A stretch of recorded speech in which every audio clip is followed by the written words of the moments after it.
Olectra green take limited जो EV buses में king maker तो रहा ही है, साथ में इन्वेस्टर्स को भी पीछे काफी अच्छा रिटर्न्स बना के दिया था, लेकिन अभी 50% से ज्यादा डाउन है।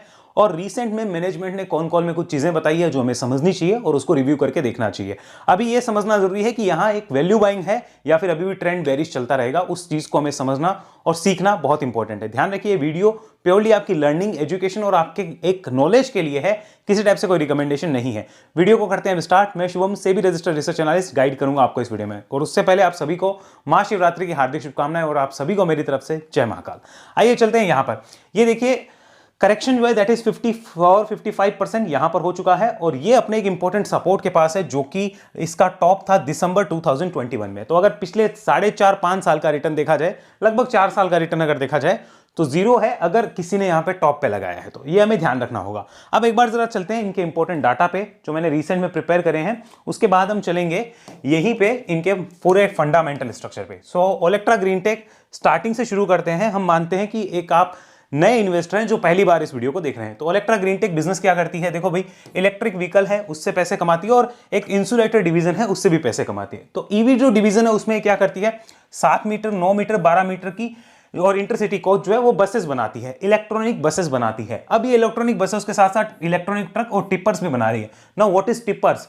आपने सीमेंट और बजरी ले जाते हुए कई वो देखे होंगे व्हीकल्स, उनको टिपर्स बोला जाता है। ओके, आगे चलो। Operate on the gross GCC पे ऑपरेट करती है, इसको हम नहीं देख रहे। आगे चलिए, यहां पर इंपॉर्टेंट चीज, सेगमेंट वाइज रिवेन्यू और ब्रेकअप समझो। ईवी सेगमेंट से 90 से 92% रिवेन्यू कंपनी कमाती है। इंसुलेटर से बहुत कम रिवेन्यू है, लेकिन इंसुलेटर में भी लगभग 300 करोड़ का अनुमानित बिजनेस जो है वो कंपनी कर लेगी, ऐसा यहां पे मैनेजमेंट ने बताया है कॉन कॉल 2026 में। आगे चलिए, अब ये देखना जरूरी है कि ईवी की ग्रोथ कितनी है, क्योंकि ओलेक्ट्रा की ग्रोथ ईवी की ग्रोथ पे डिपेंड करेगी। सो ईवी की अगर ग्रोथ देखी जाए ग्लोबल मार्केट में तो 30% सीएजीआर से है। इंडियन मार्केट में जो ईवी है वो 45% सीएजीआर से ग्रो कर सकती है 2030 तक, मतलब 2030 तक हर साल 45% की ग्रोथ मानी जा रही है, अनुमानित है, एक्सपेक्टेड है। अब यहां पर इलेक्ट्रॉनिक बसेस जो है वो इसमें फास्टेस्ट है। आगे चलो, और इंस्टॉल्ड बेस इन इंडिया में है 16,000 ई बसेस का। अभी की डेट में जो इंस्टॉल्ड है 16,000 बसेस ही रेडी हो सकती है। कॉमर्शियल ईवी सेगमेंट ग्रोथ जो है 120% वाई ऑन वाई यहां पे कॉन कॉल के अकॉर्डिंग हमारे सामने निकल के आती है। अब पॉलिसी ड्राइवर्स इसमें क्या रहे हैं? एक तो पीएम की ई बस सेवा है, उसकी वजह से इसमें कुछ सब्सिडी वगैरह भी इनको मिलती है, और पीएम ई ड्राइव, ये देखो सब्सिडी भी इनको मिलती है पर बस के ऊपर। आगे चलते हैं, और इसके बिजनेस में क्या क्या चीजें हैं, टॉप क्लाइंट्स कौन है? तो बेस्ट है और एमएसआरटी, ये महाराष्ट्र का है। एमएसआरटी ये तो मुंबई की अलग हो गई, ये महाराष्ट्र का है, Maharashtra state road transportation corporation limited, ऐसा कुछ नाम है इसका।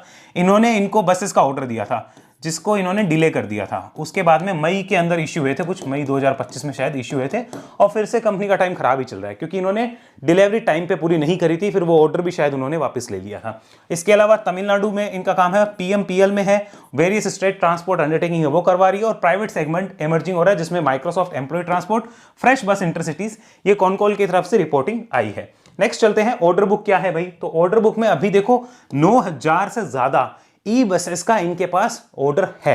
9,000 से ज्यादा बसेस पेंडिंग है as per the con call, जो भी फरवरी में हुई है। उसके अलावा सीईएसएल जो कि गवर्नमेंट की एक कंपनी है या संस्था है वैसा कह लो, उसके लोवेस्ट बिडर ये रहे हैं। L1 का मतलब होता है लोवेस्ट बिडर, 1785 ई बसेस के लिए 3 मंथ के अंदर वो कंप्लीट होने का इन्होंने अनुमान जताया है। नेक्स्ट चलते हैं, ऑर्डर बुक तो देखो बहुत चीजों पे डिपेंड करती है, इसको हटाते हैं। आइए, कैपेसिटी और कैपेक्स के ऊपर क्या है? तो फेज 1 के अंदर 2500 बसेस पर शिफ्ट मैनुअली अभी हो रही है, और ये बोल रहे हैं कि हम लोग डबल शिफ्ट कर दे तो 5,000 बसेस पर ईयर तक हम लोग काम कर सकते हैं। फुल कैपेसिटी यूटिलाइजेशन FY27 तक, यानी 1 साल के अंदर अंदर ये बोल रहे हैं कि फुल कैपेसिटी यूटिलाइजेशन पे हम जाएंगे। नेक्स्ट, 400 करोड़ स्पेंड करे हैं 9 महीने के अंदर, इस साल में अभी तक 400 करोड़ कर चुके हैं, और एडिशनल 300 से 350 करोड़ 2 साल के अंदर तैयारी है। इसके अलावा semi robotic line completion by the end of next financial year, 1 साल के अंदर अंदर ये काम भी ये करने वाले हैं। दैट मीन्स एक चीज पता चली, मैनेजमेंट ना कुछ करना तो चाह रहा है, मैनेजमेंट की तैयारियां काफी अच्छी है कि ये बिजनेस को करेंगे, यानी कि कंपनी के फंडामेंटल स्ट्रक्चर जो ना they are not weak. Valuation अलग चीज है, टेक्निकल अलग चीज है, फंडामेंटल मतलब बेस, यानी कि ये घर जो बना हुआ है इस घर का बेस अच्छा है। अब इसमें मुझे और फ्लोर खड़े करने हैं कि नहीं करने, इसको अंदर से कैसे डेकोरेट करना है, वो सारी अलग चीज है, लोगों को यहां बुलाना है नहीं बुलाना है वो सब अलग चीज है, but fundamentally it is okay. आगे चलो, अभी और क्या निकल के आता है भाई? मार्केट लीडर है ई बसेस के अंदर, अच्छी बात है। हालांकि इसका मार्केट शेयर जो यहां पे आ रहा है, पहले 40% से ऊपर भी था, ये खाली Q3 रजिस्ट्रेशंस का है, इतना आपको पता चल रहा है। नेक्स्ट चलते हैं, यहां पे इसके अलावा फाइनेंशियल परफॉर्मेंस, इसको हम बाद में देखने वाले हैं। और यहाँ पे मैनेजमेंट ने कुछ कहा है, वो देखो, मैनेजमेंट ने कहा था margin pressure due to product mix shift, क्योंकि अब ट्रक और टिपर्स के अंदर भी जा रहे हैं, तो बोल रहे हैं कि मार्जिन प्रेशर है उसकी वजह से। कौन कॉल में किसने कहा? मैनेजमेंट ने कहा था। Long term margin normalization expected at 10 to 12%, ये किसने बोला है? मैनेजमेंट ने बोला है। तो ये सारी चीजें इंपॉर्टेंट रहेगी। FY25 डिलीवरी टारगेट है 1500 से 2000 बसेस का, लेकिन ये कर नहीं पा रहे हैं। सच्चाई है। पहले पता है इन्होंने क्या बोला था कि 2000 बसेस तो हम इजीली कर लेंगे। मैनेजमेंट ने बोला था पिछले क्वार्टर में, पिछले या उससे पिछले क्वार्टर में बोला था कि 2000 बसेस तो आराम से हो जाएगी। अब बोल रहे हैं कि 1500 से 2000 ही हो पाएगी, मतलब 500 बसेस का टारगेट चुपचाप रिड्यूस कर दिया। हो सकता है इनसे 1600-1700 रेडी हो, और क्योंकि ये कैपेसिटी यूटिलाइजेशन नहीं कर पा रहे हैं और इनसे काम थोड़ा हो नहीं रहा है, मतलब प्रॉब्लम आ रही है, आप ऐसा कह सकते हो।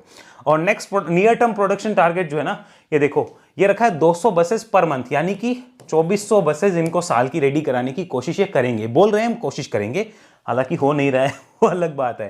ये आप देखोगे ना जब इनकी कौन कॉल पढ़ोगे पता चलेगा। वैल्यूएशन वगैरह बाद में। पीयर कंपैरिजन जेबीएम ऑटो है जो कि ठीक ठाक है, वो भी इसी टाइप के वैल्यूएशन पे अवेलेबल है, और ओलेक्ट्रा अलग चीज़ है। नेक्स्ट चलते हैं, रीसेंट न्यूज़ वगैरह हम नहीं देखने वाले, उसकी बात बाद में करेंगे। नेक्स्ट, हाँ यहाँ पे आओ, मैनेजमेंट ने क्या बोला है ये देखो।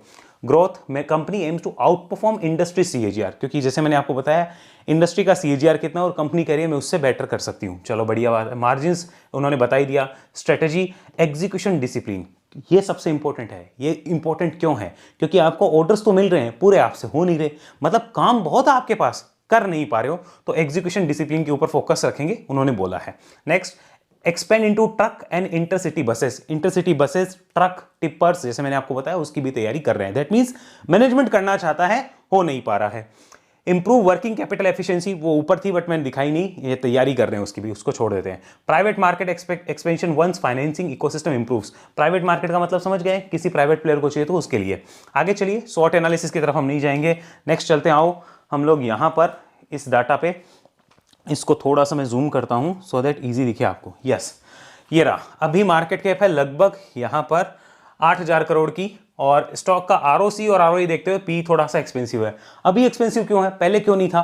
पहले 100-125 का पी था, तब एक्सपेंसिव क्यों नहीं था? उस टाइम भी एक्सपेंसिव था, तब भी मेरे जैसा बंदा तो एक चीज़ कहता है कि जिस दिन ये रिवर्स होंगे ना, और अगर आपके पास लेवल्स क्लियर नहीं है एग्जिट के, तो गए काम से। जब तक चल रहे हैं तब तक चलते हैं। तो अब मार्केट इनसे जस्टिफिकेशन मांगता है, क्योंकि ऑर्डर पेंडिंग है, काम हो नहीं रहा, भले ही आपके फंडामेंटल्स अच्छे हैं। एक तो बहुत लोग कंफ्यूज होते हैं कि फंडामेंटल अच्छे हैं तो बाय कर लेते हैं। फंडामेंटल अच्छे होना और वैल्यूएशन अच्छे होने में फर्क होता है, टेक्निकल्स अच्छे होने में और फर्क होता है। बहुत से पैरामीटर चेक करे जाते हैं, फाइनेंस को इतना इजी सब्जेक्ट नहीं है। प्रमोटर होल्डिंग कंपनी की अच्छी है, बढ़िया बात है। डेट कंपनी के ऊपर ज्यादा नहीं है। प्रॉफिट ग्रोथ कम रही है लेकिन रही है। मार्केट कैप टू सेल्स अब रीजनेबल है, मैं सच बता रहा हूं, ये 3.96 दैट इज गुड, रीजनेबल हो गई है। पहले बहुत ज्यादा हो गई थी, अब रीजनेबल है मार्केट कैप टू सेल्स। यहां पे चलते हैं, पैग रेशियो 1 के आसपास है, that's good, that sounds good, मुझे इसमें कोई प्रॉब्लम है नहीं। इंडस्ट्री एवरेज जो है वो 32 के आसपास है, इसका 58 है, हो जाएगा। वैसे देखो ईवी में लीडर है, थोड़ा बहुत इसको प्रीमियम मिल सकता है, बट ये यहां से भी बहुत ज्यादा ऊपर ट्रेड करिए तो थोड़ा करेक्शन हो सकता है। यानी सेक्टर वाइज ही है ना, एक डी रेटिंग हुई है, री रेटिंग नहीं है, डी रेटिंग हो गई है। Now what is the P ratio of last 5 years, that is important. So that is 125। अब आप देखो 125 का पी, ये जिस पी वैल्यूएशन पे आपको अवेलेबल है ना, लगभग 50-60 के आसपास, ऐसा पिछले 5 साल में तो कभी नहीं था। Now what about 10 years, this is 10 years data, तब तो लॉस मेकिंग थी, बात ही क्या करनी उसको। So that's the P. यहां पर आते हैं, ये 60 के आसपास फरवरी के अंदर आई थी 2023 में, 3 साल पुराने पी वैल्यूएशन पे अवेलेबल है, जबकि एवरेज 10 साल का पी इसका 90 का है। ये आपको दिख रहा है, तो क्या सस्ती हो गई? क्या नहीं, सस्ती नहीं मान सकते आप कह सकते हो कि पी एडजस्टमेंट हो रहा है, वैल्यूएशन एडजस्टमेंट हो रहा है, डी रेटिंग भी हुई है, लेकिन आप सस्ता कहना मेरे हिसाब से सही नहीं होगा। इट इज ओके, फेयर कह सकते हो, सस्ता मैं नहीं कह सकता। Now what about this one, June और सितंबर, ये देखो, ये दिसंबर, सितंबर, जून। अब इस साल में आना, ये जून अच्छा था, सितंबर अच्छा था पिछले से, दिसंबर अच्छा था पिछले से, मार्च को भी देख लो, पिछले मार्च से ये मार्च अच्छा था। तो कहीं भी आप रिवेन्यू टर्म्स में कंपनी से कंप्लेन नहीं कर सकते, दैट इज गुड, रिवेन्यू में कोई दिक्कत नहीं है। ना what about margins, margins are quite okay, 14% average margin जो कंपनी मेंटेन करे, दैट्स ओके, 14% के आसपास आ रहे हैं ऑपरेटिंग प्रॉफिट। ना what about the profits, so profits में आपको दिखेगा कि कोई इतनी बड़ी ड्रॉप नहीं है, प्रॉफिट्स में ड्रॉप नहीं है, लेकिन एक चीज नोट करो, आप 515 करोड़ पे अगर 47 करोड़ का प्रॉफिट दे रहे हो, ठीक है, और 660 करोड़ से भी अगर आप 47 करोड़ का ही प्रॉफिट दे पा रहे हो, so market will ask something कि भाई क्या है ये, क्यों? अब मार्केट को पता भी है आगे आने वाले टाइम में आपको चैलेंजेस मिल रहे हैं। अब मार्केट ने क्या क्या नोट किया, फंडामेंटल खराब है क्या? नहीं। Valuation not so attractive, okay okay type है, ऐसा नहीं कि माउथ वाटरिंग वैल्यूएशन और अभी जाके कोई चिपक जाए। जब तक कि कोई ऐसी न्यूज नहीं आती या कुछ ऐसा नहीं दिखता मार्केट को कि इनके पास एग्जीक्यूशन की कैपेसिटी बहुत बढ़ गई है, फुल कैपेसिटी यूटिलाइजेशन कर रहे हैं, तब तो मार्केट इनको रिवॉर्ड देगा। महाराष्ट्र गवर्नमेंट के साथ इनके रिश्ते भी थोड़ी बिगड़ गए हैं सच बताऊं तो वो सारी चीजें जो मैटर करती है, सेंटिमेंट बहुत ज्यादा मैटर करते हैं और वो अभी थोड़े से आप कह सकते हो कि नेगेटिव है। यहां चलते हैं। Now there is no complaint in terms of the revenue में कोई कंप्लेन नहीं है। Now what about the margins are okay, जैसे मैंने आपको बताया। Now what about the profits, company is posting one of the best ever profits in trailing 12 month, but if you compare with the last year so it is same. ये आपको दिख रहा होगा, जबकि आपकी रेवेन्यू जो है वो लगभग 15% बढ़ी है। 15% रेवेन्यू बढ़ के अगर आपके प्रॉफिट सेम आ रहे हैं, मार्केट को थोड़ा गड़बड़ तो लगता ही है। और क्या और फंडामेंटल में कोई दिक्कत है भाई? Fundamentally no problem. What about the sales growth best, what about the profit growth best, CAGR तो अच्छी होनी है, return on equity is not that good. ये सारी अच्छी है बट वो खाली अच्छी नहीं है, वो इसलिए अच्छी नहीं है कि आप प्रीमियम वैल्यूएशन पे ट्रेड कर रहे थे, वो एडजस्ट हो रहे हैं। सो कंपनी के फंडामेंटल्स खराब नहीं है, ना ही ईवी की स्टोरी खत्म हुई है। एक आया था टैगलाइन, ईवी की स्टोरी खत्म हो गई है, खत्म नहीं हुई है, उसमें एडजस्टमेंट्स हो रहे हैं वैल्यूएशन के। तो दिस इज वैल्यूएशन एडजस्टमेंट, क्योंकि आपको पहले बहुत हाई वैल्यूएशंस मिल चुके हैं। Now what about investors? The investors are doing like this. FIIs ने थोड़ा सा रिड्यूस किया है, प्रमोटर एज इट इज हैं, और डीआईज ने थोड़ा बढ़ाया है, पब्लिक ने भी थोड़ा बढ़ाया है। 4.5 lakh number of share holder यहां पर है। ना एक चीज चेक करते हैं, यहां पे आओ जरा, ये बड़े कब हैं? तो ये बड़े हैं यहां पर, जब स्टॉक में एक अच्छी ग्रोथ देखने को मिली थी ना, तब देखो ज्यादा बड़े थे, और जैसे ही प्राइस करेक्ट हुआ है धीरे धीरे वो कम होते जा रहे हैं। ये देखो, आपको पता चलेगा, जब तक स्टोरी अच्छी चलती है ना तब तक नंबर ऑफ शेयर होल्डर्स बढ़ते हैं। बढ़िया है। चलो आओ आगे टेक्निकल चेक करते हैं।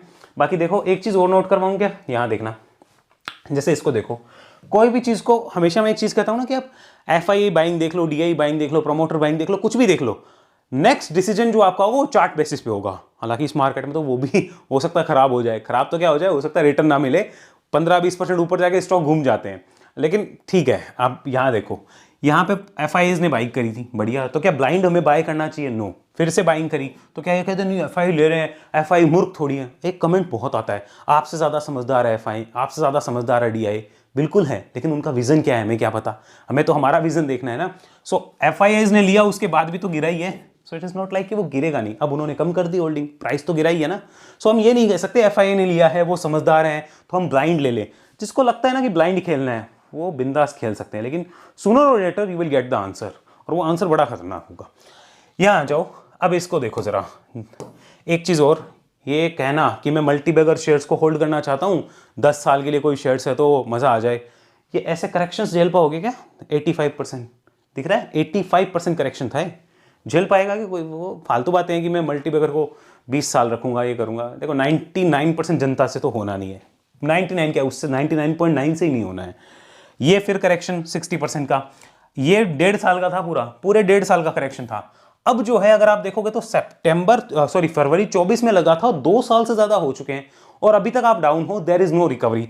इस वाले में आपकी रिकवरी तो थी, 1.5 ईयर में आपकी रिकवरी थी, ये हो गए 2 साल, 2 ईयर्स, और यहां पे कोई रिकवरी नहीं है। सबसे बड़ी चीज ये जो इन्वेस्टर्स को हिट करती है। अब आओ यहां पे, नाउ मंथली चार्ट, सपोर्ट क्या है? This is the support zone जो कि प्रीवियस हाई है। प्राइस क्या है इसका देख लेते हैं, what is the price of this, approximate 940। This is the support zone. Okay, ये एक बहुत बड़ा सपोर्ट जोन है जहां पे खड़ा है, पूरा ये एक सपोर्ट एरिया माना जाएगा, इसको हम पूरा एक सपोर्ट एरिया कह सकते हैं। ठीक है, now what if it breaks, तो फिर एक बड़ा सपोर्ट यहां नजर आता है। ठीक है, ये एक रेंज है, इसके आसपास, मैं एग्जैक्ट नहीं ले रहा हूं, इसके आसपास एक बड़ा सपोर्ट है। अब कई लोग पता है ये सोचेंगे कि नहीं इसके टूटते ही आना चाहिए, कोई जरूरी नहीं आए, एक सपोर्ट जोन है, हमें इसका ध्यान रखना है कि इसकी संभावनाएं है, मेंटली प्रिपेयर रहना है जब तक बुलिश नहीं होता है। ठीक है, ट्रेंड क्या है monthly trend is negative. Okay, negative. अब आ जाओ जरा वीकली चार्ट पे, वीकली नहीं, पहले आपको एक बार दिखाता हूं मंथली चार्ट पे हमारे आरएसआई का फिगर क्या है। This is the monthly chart, और मंथली चार्ट पे ओवरबोट हुआ था, उसके बाद एडजस्टमेंट्स हो रहे हैं। नाउ अभी आप लगभग 40 के आसपास आरएसआई पे हो, और ये आरएसआई आपने लास्ट टाइम जो देखी है वो देखी है कोविड के टाइम पे 2020 में। ठीक है, बढ़िया चीज है। तो ओवरसोल्ड है क्या भाई? मैं तो नहीं कह सकता ओवरसोल्ड है, डाउन ट्रेंड में ओवरसोल्ड तो नहीं है। वीकली चार्ट पे आरएसआई ओवरसोल्ड जोन के पास गई थी बट वहां से घूम रही है, देखो गई थी बट वहां से घूम रही है, और पीछे यहीं से घूमी है। कब कब घूमी आओ चेक करते हैं। ये लो उधर लेके जाते हैं, आओ। 2020 में तो पूरा रेड गया था, 23 में यहीं से घूमी थी, बढ़िया चीज़ है। फिर 25 में भी यहीं से घूमी थी, देखो ये वाला जो जोन है ना, यहाँ से ये इतना एक आया था, और 26 में अब यहीं पे है। सो यानी कि स्ट्रॉन्ग सपोर्ट के पास है, देखो ये स्ट्रॉन्ग सपोर्ट जोन तो है ही, ठीक है, इसके पास तो है ही, और आरएसआई यहाँ है। So it needs a reversal. अगर रिवर्सल आ गया तो बढ़िया चीज़ हो जाएगी, नहीं आता है तो मतलब नहीं है। यानी आरएसआई फ्रंट पे भी हमने एक चीज़ को नोट तो कर लिया। अब चलो इसको देखते हैं वीकली चार्ट पे। सो मैं तो इसको वीकली चार्ट पे तभी रिव्यू करूंगा जब ये इस जोन के ऊपर आ जाए, कम से कम। यानी इसके ऊपर जब तक नहीं आता तब तक ये बेयर्स की ग्रिप में है। और अगर अच्छा आप देखना चाहते हो तो एक दो इंपॉर्टेंट रेजिस्टेंस ये जोन है, ठीक है। तो इन दोनों इंपॉर्टेंट रेजिस्टेंस जोन का ध्यान रखना है। अच्छा अगर मूव चाहिए ना, तो ये रेजिस्टेंस जोन कटना बहुत इंपॉर्टेंट है। कम से कम ये कटे तो एक बार रिव्यू किया जा सकता है, तब तक तो मतलब भी नहीं है कि कोई ये कहे कि ट्रेंड सही है, ट्रेंड इज नेगेटिव। यही अगर आप मुझसे यहां पूछते, मैं आपको डिस्क्लोजर भी देता हूं, यहां पे मैंने भी इसको देखा था पर्सनली, क्योंकि यहां पे गिरावट के बाद बेस बना था, हमने देखा था। लेकिन उसके बाद क्या, उसके बाद देखो यहां पर एक जो है हमें मूव देखने को मिला, तो हमने भी देखा इसको, उसके बाद एक मूव देखने को मिला। लेकिन वो मूव कैंसिल कब होता है, जब यहां से एक डाउन ट्रेंड की शुरुआत होती है, तो मूव यहां कैंसिल होता है। आपको समझना होगा इस चीज को। मार्केट पिछले लगभग 7 से 8 महीने, आप कह लो 1 साल से अच्छे पैटर्न के बाद भी 15, 20, 25% के मूव लेके घूम जाते हैं, and we are not ready to accept that. हम तो ऐसी सिचुएशन 2018 से 2020 तक देख चुके हैं। रियली पर्सनली मैंने वो जो सिचुएशन देखी थी, मेरे लाइफ का सबसे खराब स्टॉक मार्केट का फेज वही था। हालांकि उसको मैं बढ़िया कहूंगा, क्योंकि उस टाइम हमने कैपिटल प्रोटेक्शन सीखा था। अभी वही फेज चल रहा है। वो एंड कब हुआ था, बड़े क्रैश के साथ। अब मैं बोलूंगा नहीं, मैं नहीं चाहता कि ये मार्केट क्रैश करे, लेकिन एक्चुअल में वो जब एंड हुआ था ना, पूरा खत्म, पूरा साइकिल, तो एक बहुत बड़े क्रैश के बाद एंड हुआ था। मुझे नहीं पता निफ्टी क्रैश करेगा कि नहीं करेगा, क्या होगा, लेकिन पूरा जो साइकिल था वो एक क्रैश के बाद एंड हुआ था। That was very painful. तो अभी सिचुएशन कुछ ऐसी है कि आप अच्छे पैटर्न्स के बावजूद भी थोड़ा बहुत रन अप आता है, जबकि हम सोचते हैं कि ऐसा ट्रेंड कंटिन्यूएशन आएगा। कैसा, देखो मैं दिखाता हूं, ये समझना। हम सोच रहे थे, जो मैं भी पर्सनली यहां सोच रहा था, कि देखो इस टाइप का एक ट्रेंड कंटिन्यूएशन आना चाहिए और एक अच्छा रिटर्न मिलना चाहिए, लेकिन सीक्वेंस में जाके भी एक छोटा सा मूव लेके, अब हालांकि वैसे 15 से 25% छोटा मूव नहीं होता है, बट एक इन्वेस्टर के लिए जो कि एकदम सेटअप के ऊपर काम कर रहा है, उसको चाहिए 30 से 50%, 60% तक के मूव्स। नहीं आ रहे हैं तो तकलीफ होती है, थोड़ी तकलीफ होती है, but we have to protect our capital, otherwise दिक्कत है। तो देखो सीधी बात है, आपको पोर्टफोलियो में, मैं बार बार कह रहा हूं, 5-6 स्टॉक आप एक्यूमुलेशन के लिए रख सकते हो, ठीक है। लेकिन अगर आपके पास 15-20 स्टॉक्स दूसरे हैं तो आप एक्यूमुलेट नहीं कर सकते, आपको टेक्निकल पैटर्न्स पे आना ही पड़ेगा। हम रिटेलर्स के पास कैपिटल लिमिटेड है, वरना वो एक्यूमुलेशन, सोचो कोई ओलेक्ट्रा को एक्यूमुलेट कर रहा है, लग गई लंका उसकी तो अभी तक। तो ये चीज समझनी होगी आपको, ठीक है। अब वीकली चार्ट भी हमने देख लिया, now what about daily chart, और यहां पे हम लोग मार्क कर देते हैं लॉन्ग टर्म का मूविंग एवरेज भी। चलो यहां से ये हमने मार्क किया लॉन्ग टर्म का मूविंग एवरेज। अब देखो जो मेरा रीजन था ना इसको उस टाइम पिक करने का, मैं आपको दिखाता हूं। देखो see this one, after fall base plus trading above long term moving average, और साथ में एक ब्रेकआउट दिया था, तो मेरे कॉम्बिनेशंस वहां सेट हो रहे थे। उसके बाद देखो क्या जबरदस्त मिला है, और यहां पे वो कैंसिल हो जाता है। समझ आया। हालांकि रियलिटी ये है कि यहां पर बहुत कम लोग जिनके पास एक्सपीरियंस है वो इसको यूटिलाइज कर पाए होंगे, अदरवाइज इतनी बड़ी कैंडल पे एंट्री तो बनी नहीं होगी, मुश्किल है। लेकिन कोई मुझसे पूछता व्यू क्या है, तो उस टाइम बुलिश होता, यहां बेरिश हो जाता, और अभी तो बेरिश ही है। अब इसमें अगर रिव्यू पॉइंट देखा जाए तो कम से कम भाई साहब आप इस जोन के ऊपर तो आओ। ये वाला जो जोन दिख रहा है ना, कम से कम ये जोन, ठीक है, ये लगभग एक इतना जोन होगा, ये लगभग इसके ऊपर आओ तब तो सोचें। हालांकि फिलहाल मुझे उम्मीद नहीं है कि इतनी जल्दी आएगा, और इसके ऊपर ही मैं कोई ट्रेंड की उम्मीद करूंगा। एक्चुअल रिव्यू यहां पर है, ठीक है, और शॉर्ट टर्म के लिए एक बार रिव्यू यहां कर सकते हैं, बाकी लॉन्ग टर्म के लिए यहां पे, क्योंकि अभी बेस पेंडिंग है, अभी बहुत चीजें पेंडिंग और डाउन ट्रेंड इंटेक्ट है। तो ओलेक्ट्रा को लेके जो समरी निकल के आई है ना, वो लिख लेते हैं। डेली चार्ट पे भी ट्रेंड नेगेटिव ही है, आज एक समरी लिखते हैं यहां पर, इसमें कंप्लीट चीजें देखेंगे। ओलेक्ट्रा यहां पे लिखते हैं, ओलेक्ट्रा, और समरी लिखते हैं। फर्स्ट हम देखेंगे फंडामेंटल्स। फंडामेंटल का मतलब होता है कि कंपनी के स्ट्रक्चर्स कैसे हैं, तो परफेक्ट, उसमें कोई दिक्कत नहीं है। सेकंड हम देखेंगे valuations. Okay, so what about valuations, तो हम कह सकते हैं ओके, और आप कह सकते हो थोड़े से जो है वो प्रीमियम पे हैं, ठीक है, स्लाइटली प्रीमियम वैल्यूएशंस हैं। हम क्या ये कहते कि बहुत सस्ते वैल्यूएशन है, नहीं, जब तक कोई ऐसा ट्रिगर नहीं आता। मानो कल ही कंपनी कहते हैं कि मैंने जो है अपनी कैपेसिटी इंस्टॉलेशन इतनी बढ़ा दी है कि अब मैं 300 बसें पर मंथ कर पाऊंगी, तो फिर ये वैल्यूएशन अट्रैक्टिव हो जाएंगे। अभी 200 बसेस भी नहीं है तो वो अट्रैक्टिव नहीं है। समझ आ रहा है? 3 नंबर पे चलते हैं अब यहां पर टेक्निकल्स।